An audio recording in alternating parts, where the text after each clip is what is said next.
देश के प्रधानमंत्री ने मोदी सरकार की गारंटी के तहत मंगलवार को 85,000 करोड़ से अधिक की रेल परियोजनाओं का गुजरात से वर्चुअल शिलान्यास किया। इस दौरान 10 वंदे भारत एक्सप्रेस ट्रेनों सहित अन्य रेल सेवाओं को हरी झंडी दिखाकर शुभारंभ किया। इस कार्यक्रम का लाइव बांका रेलवे स्टेशन पर दिखाया गया। इसके साथ भागलपुर में 2 स्टॉल का वर्चुअल उद्घाटन किया गया, जहाँ पर सिल्क साड़ी एवं सिल्क से जुड़ी अन्य कपड़े भी मिलेगा। अब यात्रियों को स्टेशन से बाहर जाना नहीं होगा। बांका रेलवे स्टेशन पर प्रधानमंत्री के वर्चुअल उद्घाटन के दौरान सांसद गिरधारी यादव, बिहार सरकार के पूर्व मंत्री सह बांका विधायक रामनारायण मंडल सहित अन्य नेता उपस्थित थे। इस अवसर पर बांका स्टेशन में एक उत्पाद स्टॉल का उद्घाटन किया गया। कार्यक्रम के दौरान रेलवे प्रशासन एवं मालदा डिवीजन के अधिकारी मौजूद थे। इधर देखिए सर, इधर देखिए विधायक जी, इधर देखिए।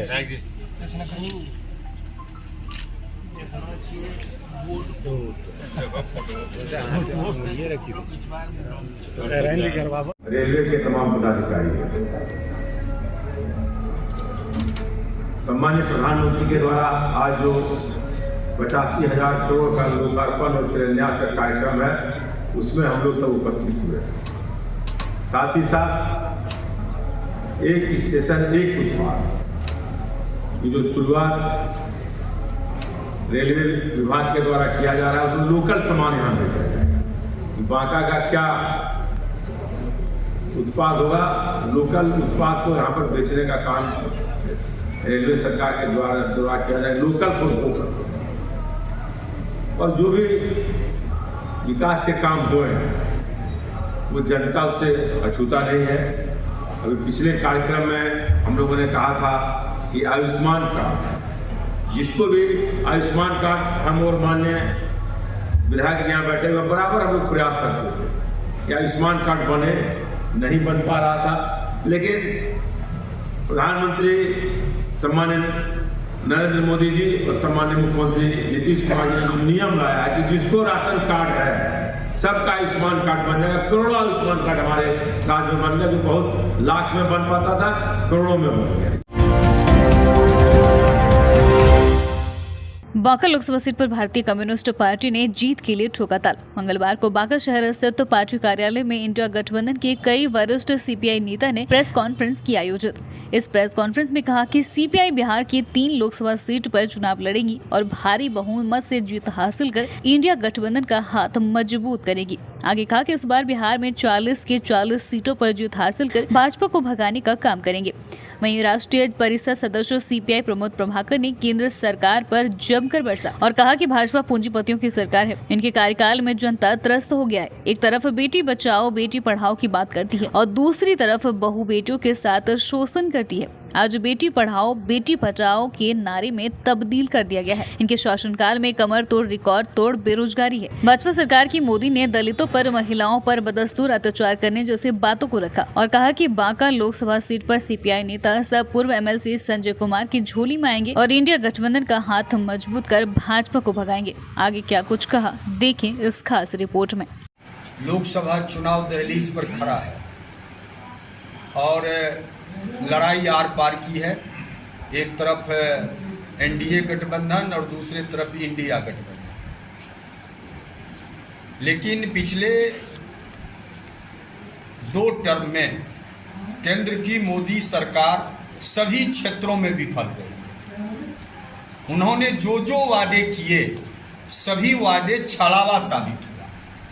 प्रति वर्ष 2 करोड़ नौजवानों को रोजगार देंगे। कोरोना से लेकर अब तक देश में 10 करोड़ नौजवानों की छटनी कर दी गई जो रोजगार में लगे थे। किसानों की आय दोगुनी करेंगे। प्रति वर्ष 12,000 किसान आत्महत्या कर रहे हैं। आज दिल्ली बॉर्डर पर किसानों के साथ दमन हो रहा है। बेटी बचाओ बेटी पढ़ाओ का नारा दिया, अब बेटी पढ़ाओ बेटी पटाओ के नारा में तब्दील हो गया। शिक्षा चौपट हो गई। विदेशी कर्ज लगातार बढ़ते चला जा रहा है। दलितों पर, अकलियतों पर, महिलाओं पर बदस्तूर अत्याचार जारी है। देश में कमर तोड़ महंगाई और रिकॉर्ड तोड़ बेरोजगारी है। लेकिन इस महंगाई, बेरोजगारी, किसानों का दमन, महिलाओं पर अत्याचार से बेपरवाह होकर मोदी सरकार हिंदू और मुसलमान करने में, मंदिर और मस्जिद करने में पूरी तरह से मस्त है। देश में तफरका पैदा कर दिया है। देश को बेचा जा रहा है, 2 गुजराती बेच रहा है, 2 गुजराती खरीद रहा है। आप दूसरे दल में हैं तो चोर है। पहले कांग्रेस मुक्त भारत की बात करता था, अब विपक्ष मुक्त भारत की बात करता है। और जब बीजेपी में आ जाए तो वह मोदी वॉशिंग पाउडर से धुआ जाता है। शारदा घोटाला, भूमि घोटाला, सिंचाई घोटाला आदि अरबों खरबों के घोटाला करने वाले आज बीजेपी के महत्वपूर्ण पदों पर हैं। जिस पर देशद्रोह का मुकदमा चला हार्दिक पटेल पर, वह आज भारतीय जनता पार्टी का नेता है। तो भारतीय जनता पार्टी के कथनी और करनी में फर्क है। इसलिए इस सरकार को विदा करने के लिए किसान, मजदूर, नौजवान, महिला, दलित, अकलियत सब आमदा है कि यह सरकार जाएगी, इंडिया गठबंधन आएगी। और हम इससे पूरी मजबूती के साथ बांका सीट पर भारतीय कम्युनिस्ट पार्टी ने दावा किया है। हम 2014 के भी चुनाव लड़े और बिल्कुल निकटतम प्रतिद्वंदी रहे। उससे पहले भी वासुदेव बाबू बहुत कम वोटों से हारे। बांका हमारा मजबूत आधार वाला सीट है। सभी समीकरण ध्वस्त हो जाएंगे। तमाम वर्गों और जातियों का वोट मिलेगा कम्युनिस्ट पार्टी के संघर्षों के बल पर। और हमारा नेता संजय यादव जी एक लोकप्रिय नेता है। निश्चित तौर पर हमें पूरा भरोसा है कि गठबंधन में बांका मिलेगा, हम जीतेंगे। और न सिर्फ बांका जीतेंगे, पूरा बिहार जीतेंगे, देश जीतेंगे और भाजपा को हराएंगे, देश बचाएंगे। प्रमोद प्रभाकर, राष्ट्रीय परिषद सदस्य सीपीएम।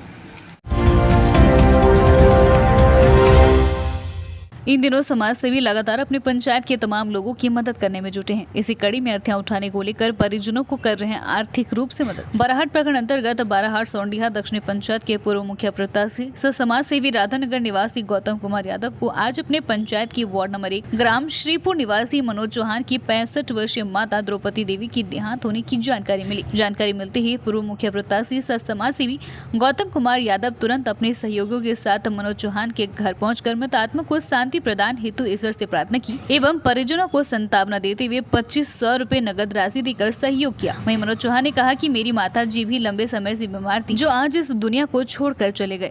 ईश्वर उनकी आत्मा को शांति प्रदान करे। मौके पर समाज सेवी गौतम कुमार यादव के साथ श्रवण चौहान, तारणी चौहान, मनीलाल चौहान, नंदलाल चौहान, शिवनंदन चौहान, पप्पू चौहान व अन्य ने पहुंचकर शोक संवेदना प्रकट किया।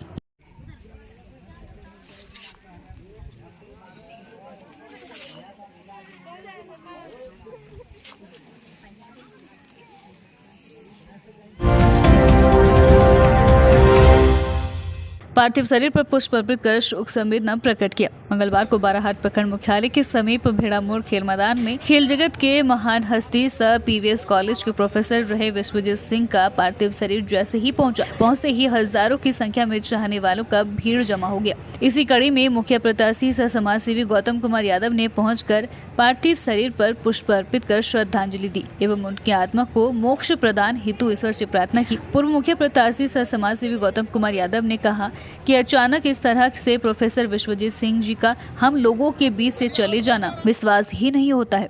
इनका जाना बांका वासियों के लिए अपूर्णीय क्षति है।